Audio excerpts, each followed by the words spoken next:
Hi, this is Dr. Lee from Integrative Solution for the Ankle. Today, we are going to talk about the relationship between ingrown toenails and flat foot, so stay tuned.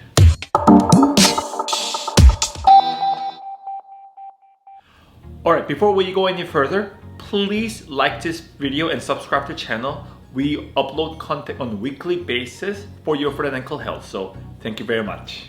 So as a foot doctor, ingrown toenails are one of the most common conditions that I treat on a daily basis. This is actually something that is very frequent and common amongst children and young adults. So before we go any further, let's just talk about what ingrown toenail is. So ingrown toenails are when the nail, especially your big toenails right here, are growing inside the skin. When the nails are growing inside the skin, it starts to have various amount of problems, especially when you're walking or wearing shoes. One of the more common things are pain. It's extremely painful. Also, there's a lot of other problems like infection because toenails are dirty. When the toenails digging into the skin, that can become a common source of infection. And then I've seen a lot of people with an extremely red and swollen ingrown toenails is draining pus or having really foul smell. This is all signs of infection that comes with it. So those are the common side effects of somebody who has ingrown toenails. So what are the causes of ingrown toenail? Well, that question I get asked maybe 3-4 times a week. So if you count, there is 50 some weeks in a year, so that's more than 150 times a year that I get asked questions, what's the cause of ingrown toenails?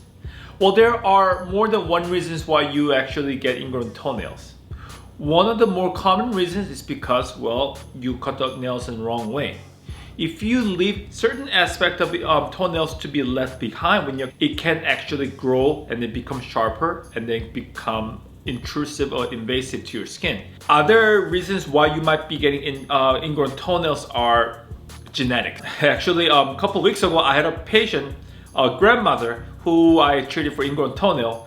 Then the mother, her daughter came, and then her grandchild came. So as I just have explained to you just now, ingrown toenails can be passed down from generations, and it can become a problem because it's a genetic problem. If you do have ingrown toenails, the chances are your brothers or sisters or parents or your children may also suffer from a similar problem like with ingrown toenails.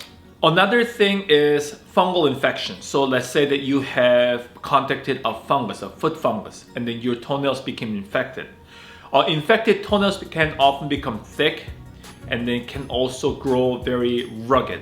So that can also be cause of the nails becoming thick and then invading your skins, and then can become ingrown and then also can be infected also. So ingrown toenails can happen when your shoes are way too tight and your toe are not able to move freely, and then that can also cause ingrown toenail in the long run. But today, we are going to focus on other causes of ingrown toenail, flat foot. So what does ingrown toenail has to do with flat foot? So just to be able to recap, flat foot means you don't have any arches in your foot, which means that your foot is very flat, like a flatbread or pizza, absolutely with no arches. That's exactly what flat foot means. If I can explain flat foot more in detail, flat foot is dysfunction of your foot biomechanics due to loss of the arches in your foot.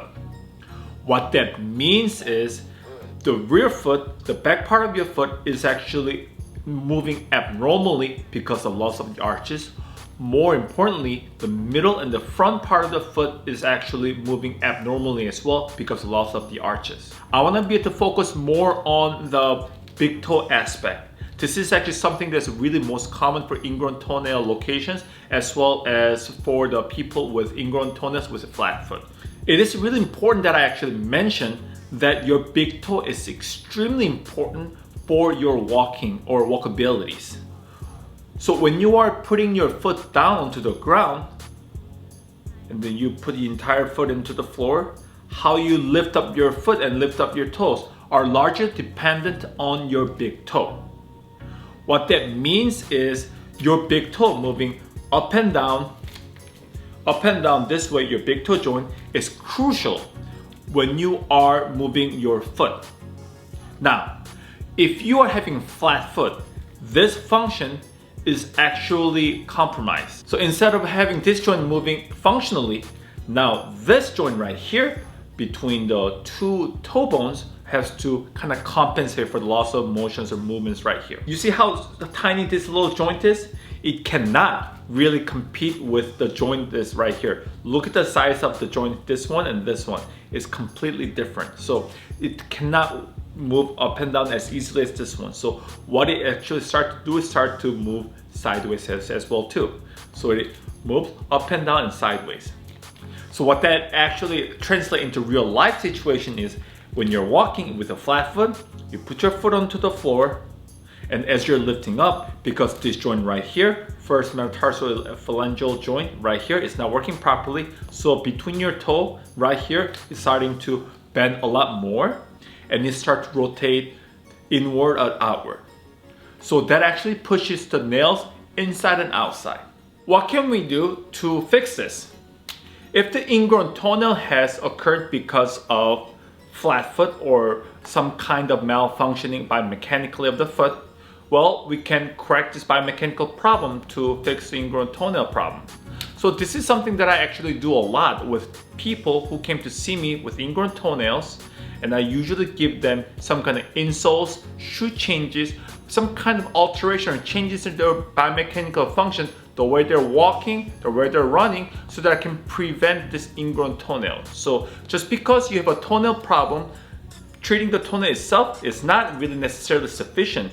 We have to address the entire problem of the entire foot in order to be able to fix even for the nail problem. Of course, like I said, ingrown toenails are more frequent on the big toe, but it can certainly happen in all other rest of the toe, 2, 3, 4, and 5. Alright guys, thank you very much for listening to our video. If you have liked this video, please subscribe to the channel and like this video, and please keep up with us for our weekly updated content. Thank you very much. Be well.